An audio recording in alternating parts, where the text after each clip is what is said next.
On commence notre deuxième cours de la bactériologie. On va s'intéresser à la physiologie bactérienne.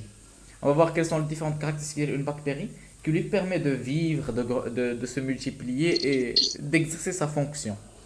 Donc, on va voir les bactéries comme on a vu, ils se divisent par une scisciparité. Donc, c'est la mitose.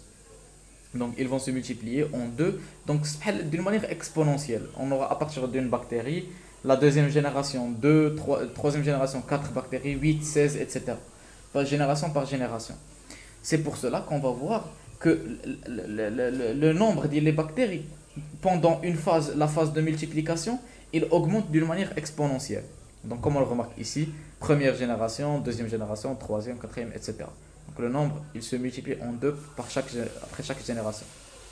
Donc, on parle alors d'un temps de génération pour chaque bactérie. Donc, le temps de génération, c'est quoi? C'est le temps nécessaire afin qu'une bactérie puisse doubler son nombre, doubler sa population. Donc, on distingue que certaines bactéries ont un temps de génération plus long que d'autres. Bien sûr, le temps in vitro, il est plus lent, il est plus rapide que in vivo. Parce que in vivo, ça veut dire à l'intérieur d'un milieu cellulaire, d'un individu ou bien d'un animal ou bien etc. Parce que in vivo, il y a les macrophages, il n'y a pas les conditions parfaites, etc. C'est pour cela qu'in vivo, ça prend plus de temps pour se doubler. Alors que in vitro, on donne à la bactérie ce qu'elle veut exactement. Donc si elle a besoin de cette concentration d'oxygène par exemple, on lui le donne. Si elle a besoin de ce facteur, on l'injecte, etc. Donc in vitro, on distingue que, par exemple, qu'il y a des bactéries qui se doublent très rapidement ou qu'il y a ceux qui doublent lentement, 120, 2 heures, 4 heures, et in vivo, 1 à 2 jours. Donc les besoins nutritifs, donc les bactéries, puisque elles se multiplient, elle a besoin de nutriments comme n'importe quelle cellule. Donc elle a besoin d'eau, de sources de carbone et d'azote, et parfois, on va voir que certaines bactéries ont besoin de substances spécifiques, de facteurs spécifiques. Donc on parle alors de bactéries exigeantes. C'est l'une des caractéristiques qu'on va trouver. À l'opposé des bactéries qui sont non exigeantes, elles vont prendre n'importe quoi et vivre avec.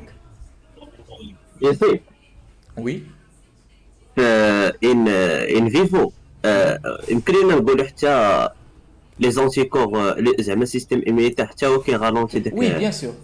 Le système immunitaire, tu vois, il ralentit la multiplication bactérienne. Le système immunitaire non spécifique, inné. صح. وحتى لي نيترومون راه كيكونوا قل ماشي بحال Voilà. الكونسيستونس Donc, les conditions, elles ne sont pas parfaites. Alors que in vitro, on crée donc les paramètres.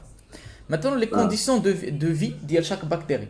Bien sûr, qu'il y a des bactéries qui peuvent tolérer une chaleur élevée et c'est les bactéries qui sont capables de tolérer les températures basses. Et les bactéries qui échauffent la température du corps humain. Notamment, puisque les Escherichia coli qui sont au niveau de notre tube digestif, elles tolèrent la température de 37 degrés. Qu'il y a des bactéries appelées thermophiles, elles tolèrent une température élevée, comme Pseudomonas, et des bactéries psychrophiles qui tolèrent les températures très basses, comme Listeria, meningitis. Donc voilà.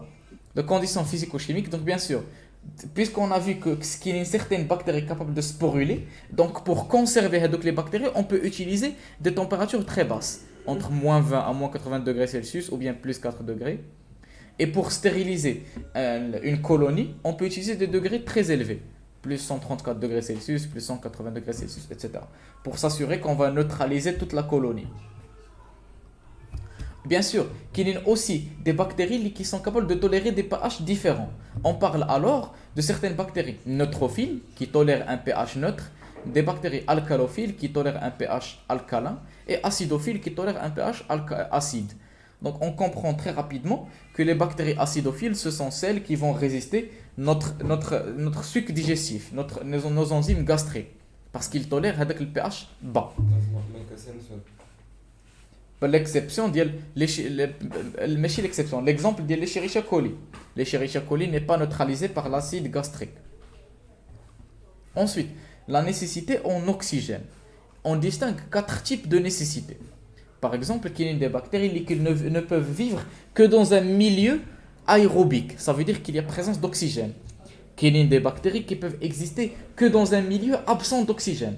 On parle alors aérobie obligatoire lorsqu'elle nécessite l'oxygène, ou bien anaérobie stricte lorsqu'elle veut un milieu où il n'y a pas d'oxygène. Notamment les bactéries à fermentation.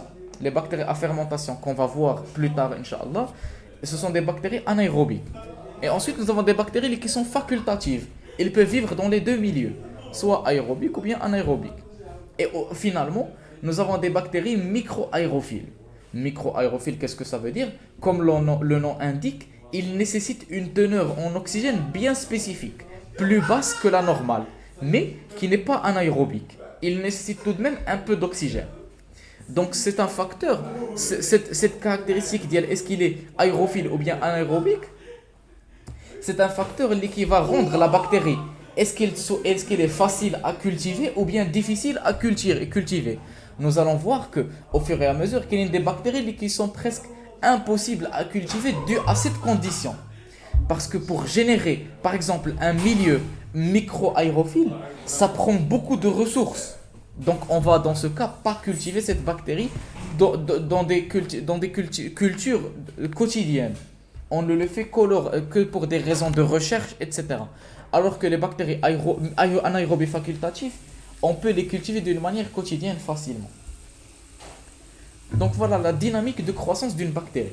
Au début, après une infection, on a une concentration stable, une quantité stable. C'est vrai. Et lorsque cette bactérie commence à se multiplier, son développement est exponentiel. Puisqu'on a vu, après, au fur et à mesure de chaque génération, la concentration se dédouble. Donc on passe de une bactérie, 2, 4, 8, 16, 32. Donc on comprend que la multiplication, elle augmente d'une manière rapide. Ensuite, nous avons le ralentissement. C'est durant cette phase où le système immunitaire commence à répondre d'une manière spécifique contre cette infection. Ou bien l'individu a commencé à prendre des antibiotiques ou bien un traitement. C'est ce qui va causer une phase stationnaire et ensuite le déclin, la diminution de multiplication des bactéries. Ou bien c'est dû à la bactérie à consommer tous les nutriments du milieu. Donc il n'y a plus rien pour qu'elle consomme. C'est pour cela qu'il y a un développement stationnaire et un déclin ensuite, parce qu'il n'y a plus de nutriments pour qu'elle puisse se multiplier. Par exemple, les automates hémoculture.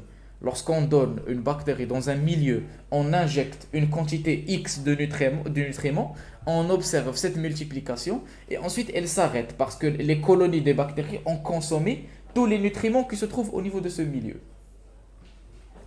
Croissance in vitro, donc voilà, on peut faire soit au niveau d'un milieu liquide ou bien d'un milieu solide, ce qui va nous donner des colonies bactériennes. Les colonies bactériennes, application diagnostique, donc voilà, on injecte le produit pathologique, l'agent infectieux, dans un milieu gélosé, qui est enrichi de les nutriments, afin de rendre la bactérie capable de se multiplier, ce qui va nous donner des colonisations, des colonies de bactéries. Croissance in vitro. Donc voilà, on distingue alors deux types de bactéries. Les bactéries non exigeantes qui vont prendre les nutriments généraux, l'oxygène et le glucose, ou bien l'anaérobie, etc. Ça dépend. Et ensuite, on distingue certains types de bactéries exigeantes, qui ont besoin d'un facteur supplémentaire. L'exemple le plus qu'on connaît tous, je connais Gouloulia. Un